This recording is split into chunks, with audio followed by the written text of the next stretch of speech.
హల్లెలూయా. మంచిది. ఈ యొక్క ఉదయకాల సమయంలో దేవుని యొక్క సన్నిధిలో మనం నేర్చుకుంటున్నటువంటిది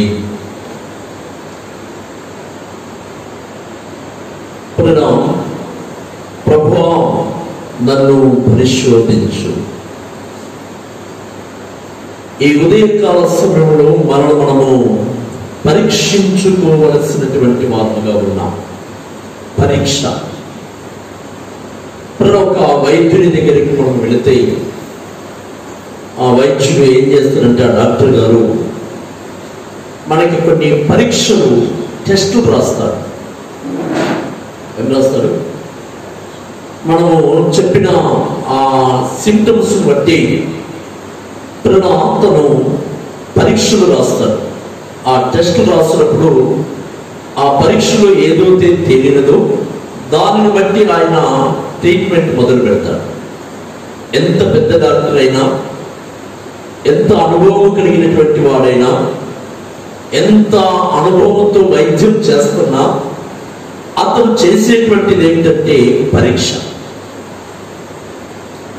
పరీక్ష చేసిన తర్వాత ఆ వ్యాధి నిర్ధారణ అయిన తర్వాత ఆ వ్యాధిని బట్టి ఆయన ట్రీట్మెంట్ మొదలు పెడతారు.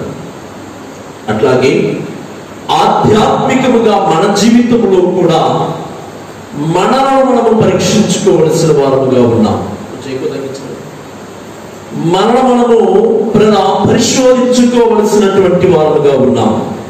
కాబట్టి ఈ రోజున మనం ఎక్కడ పడిపోయాం, మనము కూడా పరీక్షించుకోవాల్సింది ఏమిటంటే, మనం ఎక్కడ జారిపోయాం,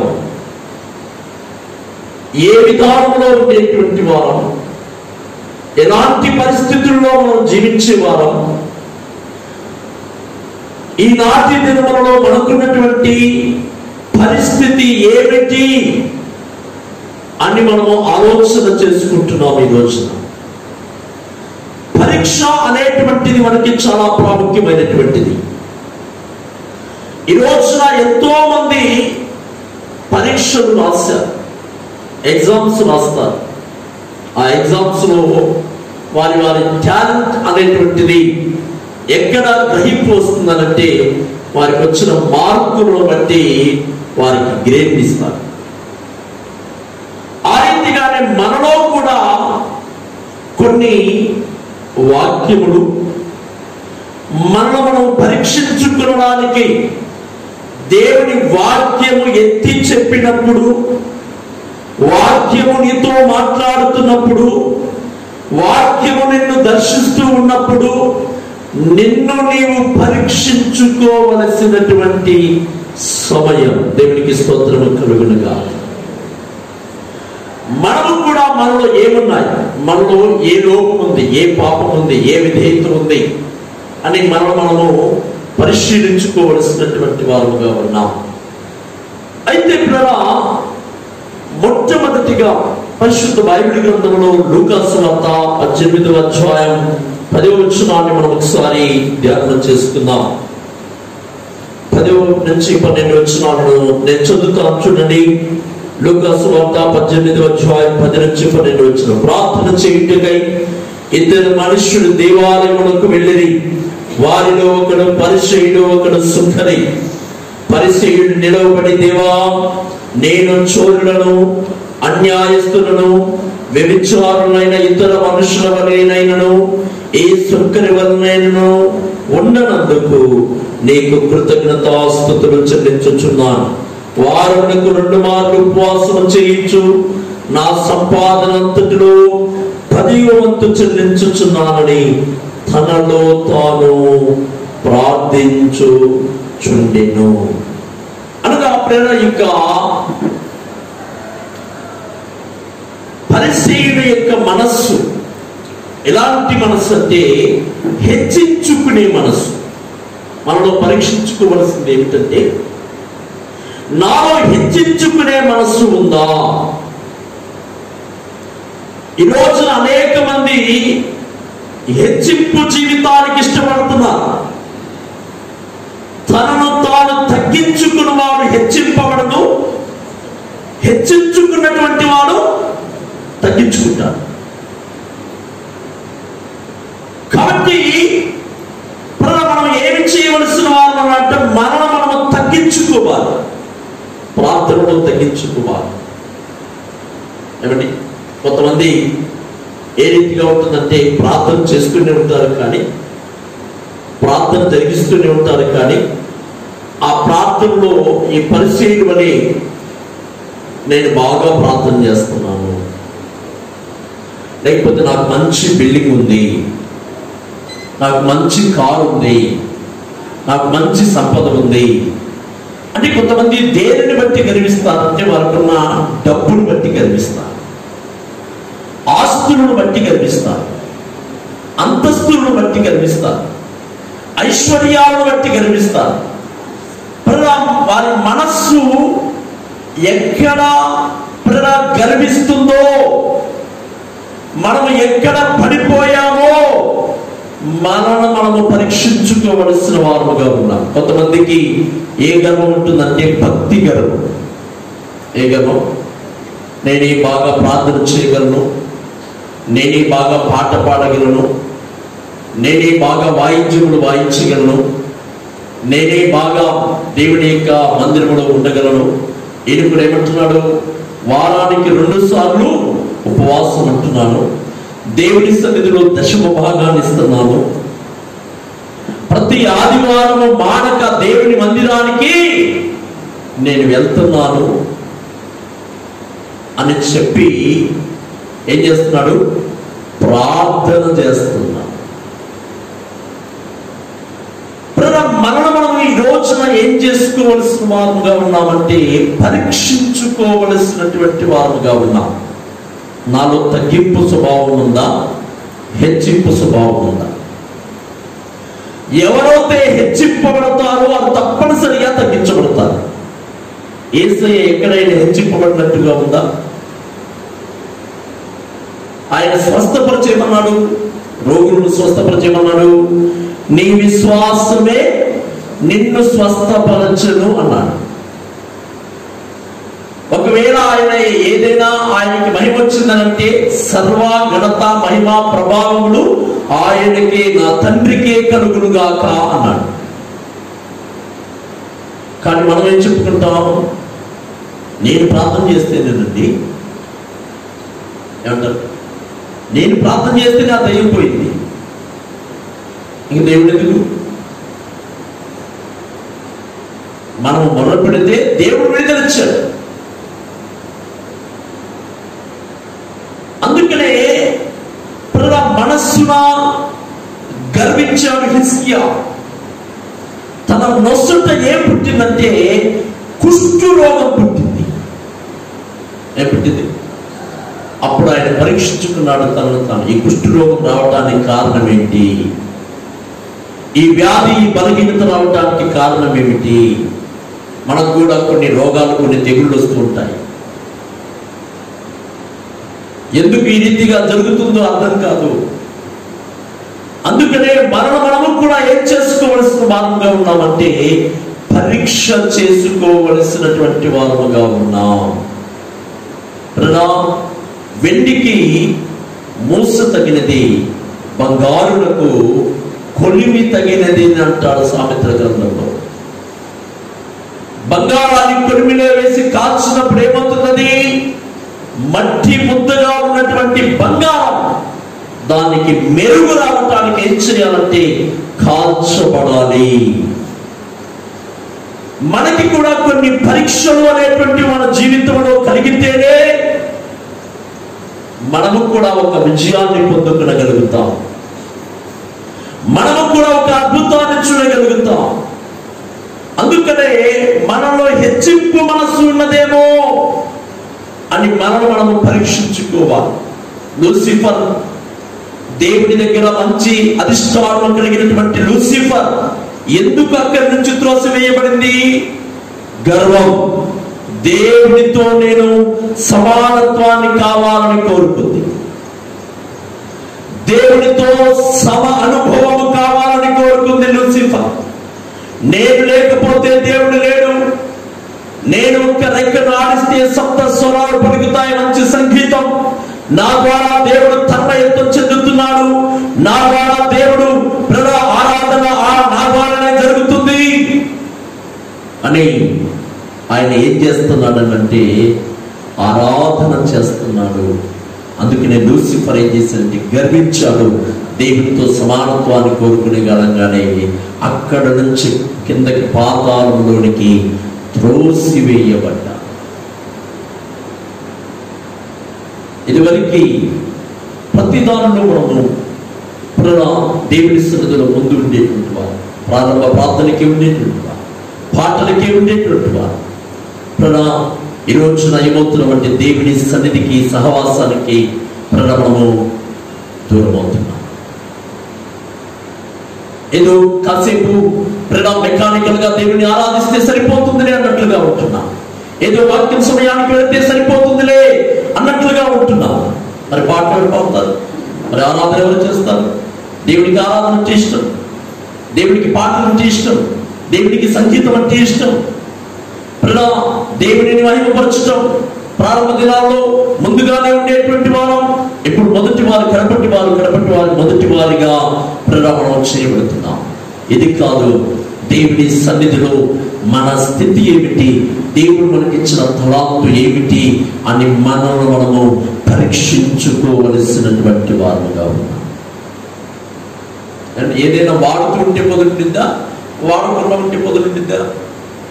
ఒక వస్తువుని వాడకుండా పక్కన పెట్టేవాడిని సాధన చేయకుండా ఏమైపోయింది ఆ కత్తి పెట్టు. ఇదివరకు ప్రతి ఆదివారం భోజనాలు పెట్టేవారు,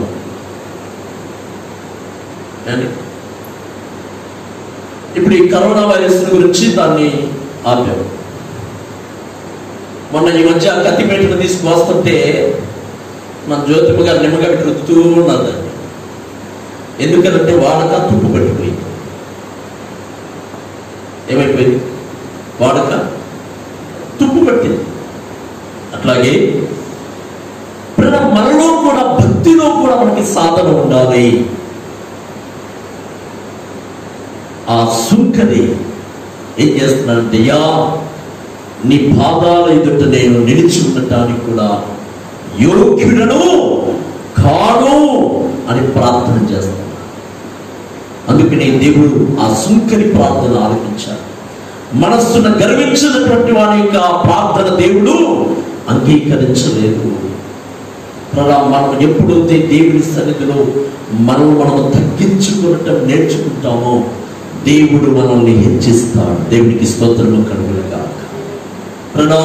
రెండవదిగా జ్ఞాపకం చేస్తున్నాడు ఆయన గలతీయులకు రాసిన పత్రిక 1వ అధ్యాయం 10వ వచనం. గలతీయులకు రాసిన పత్రిక 1వ అధ్యాయము 10వ వచనం. ఇప్పుడు నేను మనుషుల యొక్క దయను సంపాదించుకున్న చూచుచున్నావా? దేవుని దయను సంపాదించుకున్న చూచుచున్నావా? నేను మనుషులను సంతోష పెట్టగోరుచున్నానా? నేను ఇప్పటికి మనుషులను సంతోష పెట్టవాడనైతే క్రీస్తు దాసులను కాకపోదును.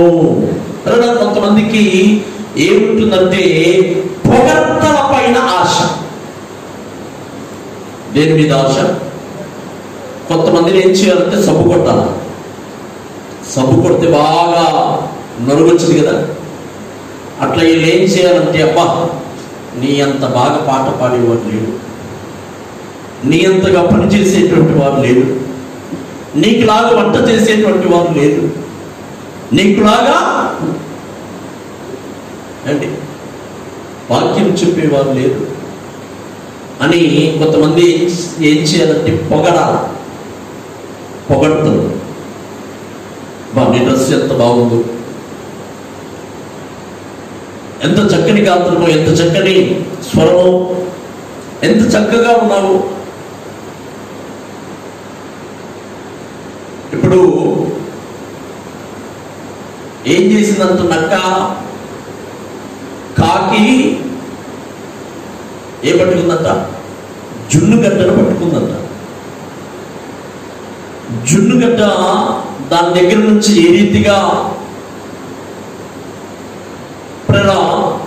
లాక్కోవాలని కాకిని ఈ నక్క పొగట్టం ప్రారంభించింది. ఏం చేయటం ప్రారంభించింది?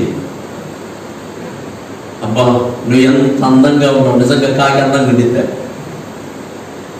అది ఎట్లా ఉండేది కాకి? ఇక దాంట్లో నలుపుని ఇక కాకి నలుపుతో పోల్చడానికి ఇంకా వేరేది ఏది కూడా సరిపోదు. ఏం చేసిందనంటే దాని అందాన్ని గురించి పొగట్టం ప్రారంభించింది. నువ్వు నల్లగున్నా ఎంత అందంగా ఉన్నావు అంటుంది. అబ్బా నువ్వు పాట పాడితే ఎంత బాగుండింది నువ్వు. కాకి కోకిల రెండు కూడా నల్లగా ఉంటాయి, కానీ కోకిల స్వరం ఎట్లా ఉండింది? చాలా అందంగా వినసొంపుగా ఉండింది. మరి కాకిలో అదే గోడ చేస్తున్నాను అనుకోండి, ఏమంటారు చెప్పండి? కాకుడు అమ్మ అంతే రషకుడు ఏమంటారు? కాకుడు అమ్మ అంటారు. అట్లాగే కాకి అది చక్కగా పాడలేదు, కానీ ఇదేం చేసిందనంటే అబ్బా నీ గాత్రం ఎంత బాగుండిద్దు, ఒక్కసారి నోరు తెచ్చి పాడవా అనేది. నోట్లో ఉంది జున్ను గడ్డ ఉంది. ఈ జున్ను గడ్డని దొంగిలించడానికి ఏం చేసింది? దీన్ని పాట పాడనుంది. ఆ కాకి నోరు తెరిచేలోపు టింకుమని ఈ జున్ను గడ్డ వచ్చి నక్క నోట్లో పడింది. నక్కకి అంత తుర్రుమడింది. అట్లాగే పొగడ్తల కోసం మనం ఆశపడితే మనకు దగ్గర ఉన్నాయి పోతాయి. కొంతమందికి పొగడ్తలు కావాలా, సమాజంలో పొగడ్తలు కావాలా. కొంతమంది ఆయన హుందాని, లేకపోతే ఆయనకున్నటువంటి పలుకుబడిని, ఆయనకున్నటువంటి పేరుని, హోదాని పిలుస్తుంటే వాళ్ళకి ఎంత అందంగా ఉన్నట్లుగా అనిపించిందో అండి. కాబట్టి పొగడ్తలకు పోవకండి. పొగడ్తలకు పోతే మనకున్నది పోయింది. ఏదైనా మనకు ఉన్నది అంటే అది దేవుణ్ణి స్తుతించడానికి. పాడే స్వరం వచ్చిందా, ఆ స్వరముతో దేవుని నీవు మహిమపరచడానికి, దేవుని నీవు ఆరాధించడానికి, దేవుని నీవు గణపరచడానికి అది ఇచ్చాడు. ఏదైనా మంచి వాక్య ఉపదేశములు దేవుడు నీకు ఇచ్చాడా? అనేక మంది బ్రతుకులు మార్చడానికి, అనేక మంది జీవితాలు మార్చడానికి, ఇతరులకి నేను నైపుణ్యతను ప్రభు నీకు ఇచ్చాడనేటువంటి దాన్ని బట్టి ప్రభువుని మనము స్తుతించవలసినటువంటి వారముగా ఉన్నాం. దేవునికి స్తోత్రం కలుగునుగాక. కాబట్టి మనలో నుంచి ఆ పొగడ్తలు అనేటువంటివి మన మనస్సు ఏ రీతిగా ఉందో ఒకసారి పరిశీలన చేసుకో. గర్వంగా ఉందా? పరిశీలన వలె నీ మనస్సు గర్విస్తుందా? లేకపోతే మనుషులను సంతోష పెట్టాలని పొగడ్తలకు వెళుతున్నావా? ఆ రీతిగా మనుషుల యొక్క సంతోషములకు నేను వదనా? నేను క్రీస్తు దాసులను కాను అనే అపోస్తలుడైనటువంటి పౌలు జ్ఞాపకం చేస్తున్నా. మన జీవితంలో మనం ఒకసారి పరీక్షించుకోవలసినటువంటి వారంగా ఉన్నాం. మారాలి మారాలి నీ మనసే మారాలి, మారాలి మారాలి నీ మనసే మారాలి. ఆ మారిన మనసు దేవునికి ఇస్తే ఫలితం ఉంటుంది. మారిన మనసు దేవునికి ఇస్తే ఫలితం ఉంటుంది. మారాలి మారాలి నీ మనసే మారాలి,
తిమోతికి రాసిన 2వ పత్రిక 1వ అధ్యాయము, తిమోతికి రాసిన 2వ పత్రిక 1వ అధ్యాయం 7వ వచనం. దేవుడు మనకు శక్తియు ప్రేమయు ఇంద్రియ నిగ్రహము గల ఆత్మని ఇచ్చును గాని పిరికితనపు ఆత్మను మనకి ఇవ్వలేదు. దేవుడి కొరకు ఇతరుల యందు మనము సాక్షిగా నిలబడాలంటే, ఇతరుల ఎదుట మనం సాక్షిగా నిలిచి ఉండాలంటే మనకేం కావాలనంటే మనలో ఉన్నటువంటి భయం, పిరికితనం మనలో ఉన్నాయేమో మనం ఒకసారి పరీక్ష చేసుకుంటాం. ఈ రోజున చాలా మంది డెవలప్ అవ్వలేకపోవటానికి, అభివృద్ధి చెందలేకపోవటానికి కారణం ఏమిటంటే భయం. భయం చేత ప్రజలు జీవిస్తున్నారు, పిరికితనంలో ప్రజలు జీవిస్తున్నారు. ఏం చేద్దాం, ఏ రీతిగా ఉందాం, దీని గురించి ఆలోచించుకుంటూ భయపడుతున్నారు. ఈ యొక్క పని ఏ రీతిగా చేయాలి, ఉద్యోగం ఏ రీతిగా సంపాదించాలి, వివాహం అవుతుందా లేదా భయం, పిల్లలు పుడతారా పుట్టరా భయం. దేవుడి యొక్క సన్నిధిలో మనం ఏ భయం కలిగి ఉండాలంటే దేవుని భయము మనం కలిగి ఉండాలి, కానీ ఈ లోకపరమైనటువంటి ఈ విధమైనటువంటి భయాలు కాదు. దైవ భయం మనకి ఎంతైనా అవసరమైనటువంటిది. భక్తులు ఏమంటున్నారంటే శక్తియు ప్రేమయు ఇంద్రియ నిగ్రహము గల ఆత్మనే ఇచ్చును గాని పిరికితనపు ఆత్మను దేవుడు మనకి ఇవ్వలేదు. చాలా మంది భయపడుతున్నారు, పిరికితనపు ఆత్మ చేత జీవిస్తున్నారు. ఈ పిరికితనపు ఆత్మ మనలో నుంచి తొలగిపోవును గాక. దేవునికి స్తోత్రం కలుగును గాక. పిరికితనం దేవుడు మనకియలేదు, పిరికితనం దేవుడు మనకియలేదు.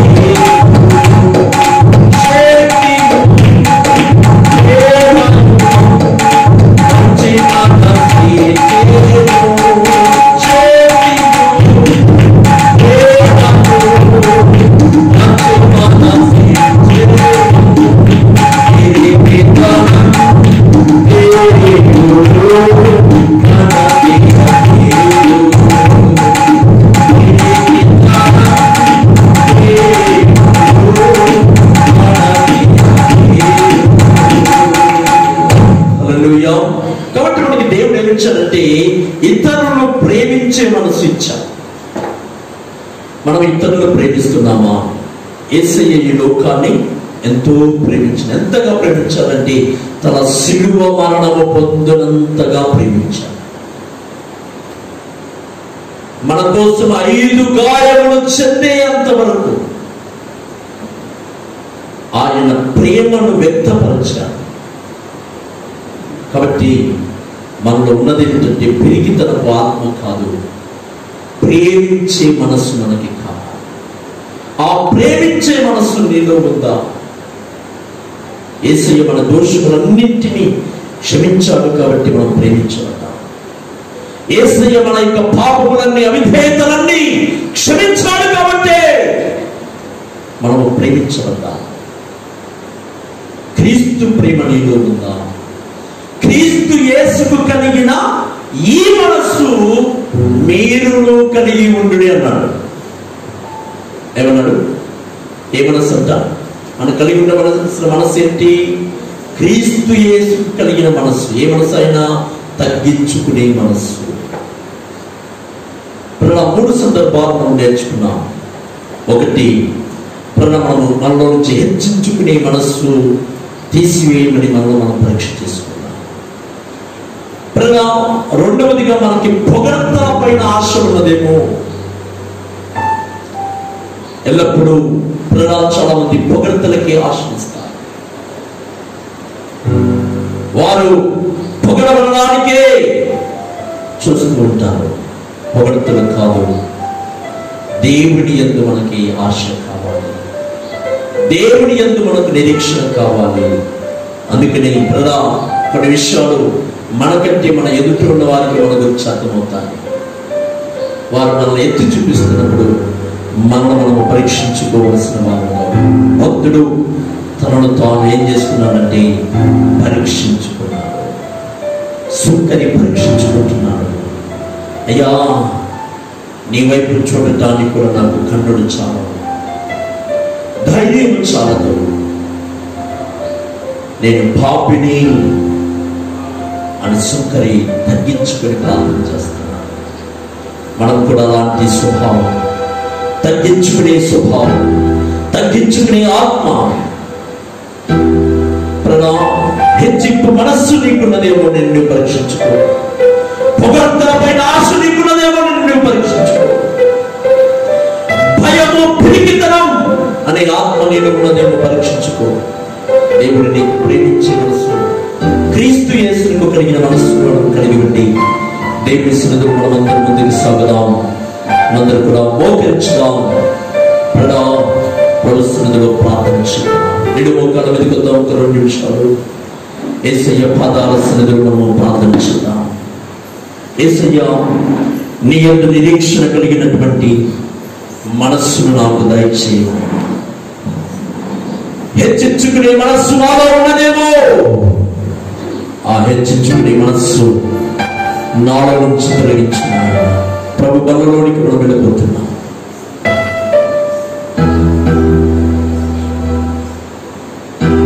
మనం ఒకసారి పరీక్షించుకుందాం. నిన్ను నీవు తగ్గించుకునే మనస్సు ఉందా? శిలువ మరణము పొందినంతగా యేసయ్య తగ్గించుకున్నాడు. శిలువ మరణము పొందినంతగా యేసయ్య బలైపోయాడు. సిలువలో సిలువలో ఆ ఘోర కల్వరిలో తుడువరా మాజలో ప్రేలాడిన యేసయ్యా, తుడువరా మాజలో